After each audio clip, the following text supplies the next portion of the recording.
দেশ বা দেশের বাইরের থেকে যারা যেখান থেকে আমার এই ভিডিওটি দেখতেছেন তাদের সবাইকে জানাই বিকে প্লটের পক্ষ থেকে আন্তরিক শুভেচ্ছা ও অভিনন্দন।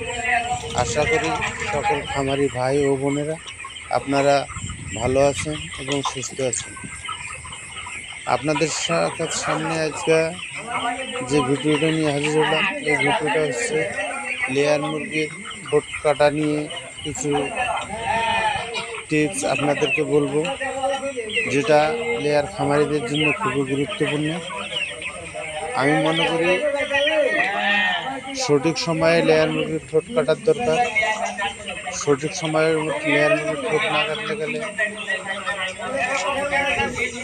লেয়ার মুরগির ওয়েটের হ্যাম্পার পরে এবং একে অপরকে ঠুকরে মুরগি নষ্ট করে। তারপরে দেখা যাচ্ছে যে খাদ্য নষ্ট করে।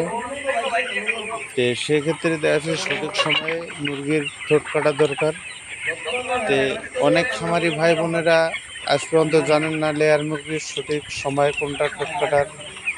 তো এই বিষয়গুলো নিয়ে কথাবার্তা বলবো, তাই ভিডিওটি খুবই গুরুত্বপূর্ণ। আপনারা ভিডিওটা স্কিপ করবেন না, টেনে টেনে না দেখে পুরো ভিডিওটা দেখবেন, তাহলে আপনারা বুঝতে পারবেন এবং আপনাদের খুব কাজে লাগবে ভিডিওটা। লেয়ার মুরগির ঠোঁট কাটার সঠিক সময় হচ্ছে 75 থেকে 85 দিনের মধ্যে ঠোঁট কাটার ভালো সময়। এই সময়ের মধ্যে ঠোঁট কাটলে গেলে মুরগির ওয়েটের কোনো হ্যাম্পার পড়বে না এবং মুরগির ঠোঁট শক্ত হবে না, মুরগি কোনো ঝুঁকির মধ্যে পড়বে না। তাই আপনারা 75 থেকে 85-র মধ্যে লেয়ার মুরগির ঠোঁট কাটিয়ে নেবেন। লেয়ার মুরগিতে ঠোঁট কাটার কারণ হচ্ছে, লেয়ার মুরগিতে যদি ঠোঁট না কাটেন তাহলে দেখা যাচ্ছে যে আপনার ডিম নষ্ট করবে। 2 নম্বরে মুরগি একে অপরকে ঠোকরে মুরগি মেরে ফেলবে। 3 নম্বরে আপনার খাদ্য নষ্ট করবে। 4 নম্বরে ডিম পাড়ার পর ডিম ভাঙবে, ডিম খায়া ফেলবে। তাতে দেখা যাচ্ছে যে খামারের ক্ষতিগ্রস্তর মধ্যে পড়বে। তারপরে লেয়ার মুরগির ঠোঁট যদি আপনারা না কাটেন তাহলে দেখা যাচ্ছে যে আমাদের দেশে আমরা লেয়ার মুরগিকে ম্যাশ খাদ্যই বেশি দেই, যে খাদ্যটার মধ্যে দেখা যাচ্ছে যে ভুট্টা ভাঙা।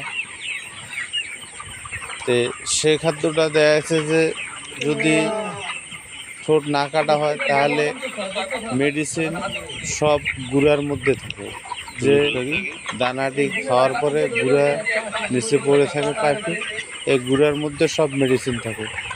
তাই 6 বস্তা খানা একটা মুরগি ঠোঁট কাটা খুবই জরুরি। বুঝলাম না, এই গুঁড়োগুলোর মধ্যে সব মেডিসিন থাকে, আর এই মেডিসিনগুলো তখন ঠোঁট লম্বা হয়ে যায়। গুঁড়োগুলো দেখা যাচ্ছে যে ওরা তুলতে পারে না। তুলতে না পারার কারণে আপনার মুরগির ওয়েট সঠিক থাকবে না, মুরগি ছোট বড় হয়ে যাবে, ভিটামিনের ঘাটতি পড়বে।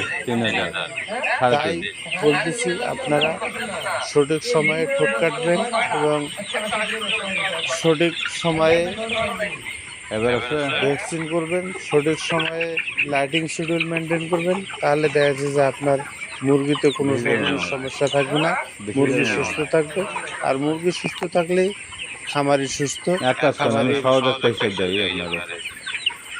আপনি লসের কোনো সম্ভাবনা নেই। তাই বলতেছি 6 কেজি করে খাদ্য ধরেন।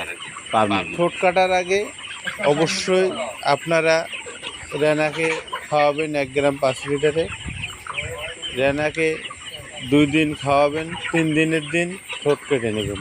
ঠোঁট কাটার আগে দক্ষ একজন টেকনিশিয়ান দিয়ে আপনারা লেয়ার মুরগির ঠোঁটগুলো কাটাবেন, যাতে ঠোঁট 1080 ডিগ্রি ভাগ ফেটে না যায় এবং মুরগির যাতে ব্লাডিং না হয়। ঠোঁট কাটার সময় ওনাকে বস্তা অবশ্যই বের করেন, বলবেন 50 দিয়ে যাতে আগে ভাগবেন, দিয়ে প্রত্যেকটা বস্তাটা বের মুরগির করেন। ঠোঁট কাটার পরে সিল করে দেয়, যাতে ব্লাডিং না আসে বা ব্লাড না হয়। ব্লাড হলেই দেখা তারপর যাচ্ছে যে 35 মুরগিটা দিয়ে মারা ভাগবেন যাবে। আবার। আর অবশ্যই যে টেকনিশিয়ান আপনার মুরগির ঠোঁট কাটতে আসবে তাকে বলবেন অবশ্যই যাতে নতুন ব্লেড নিয়ে আসে।